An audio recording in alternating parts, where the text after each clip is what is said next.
Et si vous deviez enquêter sur la disparition mystérieuse d'une star de cinéma, tout en étant hanté par votre propre passé tragique? Et si chaque indice découvert vous rapprochait non seulement de la vérité, mais aussi de vos propres démons, remettant en question tout ce que vous pensiez savoir sur la justice et la vérité? C'est ce que vous n'allez pas tarder à découvrir dans l'histoire de la disparition de Veronica Lake. L'intrigue démarre lorsque Veronica Lake, une star montante du cinéma, disparaît sans laisser de traces lors d'un tournage sur la Côte d'Azur. L'affaire, qui fait immédiatement les gros titres, met une pression énorme sur la police locale, et c'est Karen Blackstone, une inspectrice d'origine britannique, qui est appelée en renfort pour diriger l'enquête. Karen est une femme marquée par une vie personnelle tourmentée. Après avoir perdu son mari dans des circonstances tragiques, elle a déménagé en France pour recommencer à zéro.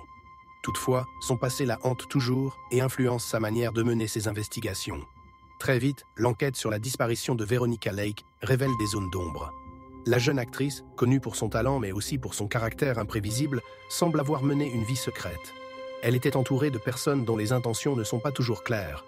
Un producteur véreux, des collègues envieux, un amant mystérieux et une famille dysfonctionnelle. À mesure que Karen et son équipe creusent plus profondément, ils découvrent des secrets troublants sur la vie privée de Veronica qui font douter de la réalité de son personnage public. L'enquête prend une tournure encore plus déroutante lorsque des éléments du passé de Karen commencent à ressurgir. Alors qu'elle tente de maintenir le contrôle sur sa vie personnelle et professionnelle, elle est confrontée à ses propres démons. La pression monte à chaque nouvelle découverte. Des témoins qui se rétractent, des mensonges révélés et des indices qui mènent à des impasses. Le mystère autour de Veronica devient un miroir des propres blessures de Karen, rendant l'enquête de plus en plus personnelle. La disparition de la starlette se transforme peu à peu en un jeu dangereux de manipulation et de faux semblants, où rien n'est ce qu'il paraît. Karen doit jongler avec des pistes contradictoires, des personnages intrigants et des rebondissements inattendus. Plus elle s'approche de la vérité, plus les enjeux deviennent mortels. Elle commence à recevoir des menaces et il devient clair que quelqu'un ne veut pas que la vérité éclate. L'élément psychologique est au cœur du récit, car Karen Blackstone n'est pas une inspectrice ordinaire. Ses failles personnelles la rendent vulnérable, mais c'est aussi ce qui fait sa force. La disparition de Veronica Lake résonne avec les propres pertes de Karen, créant un parallèle troublant entre sa quête de justice et sa propre lutte pour la rédemption. L'auteur, Sébastien Théveny, parvient à maintenir une tension constante en plongeant le lecteur dans une atmosphère oppressante où les vérités cachées ne cessent de refaire surface tout en explorant les émotions complexes de son héroïne. Alors que le dénouement approche, la vérité sur Veronica Lake éclate enfin. Mais comme souvent dans les thrillers bien construits, la vérité n'est ni simple ni sans conséquences.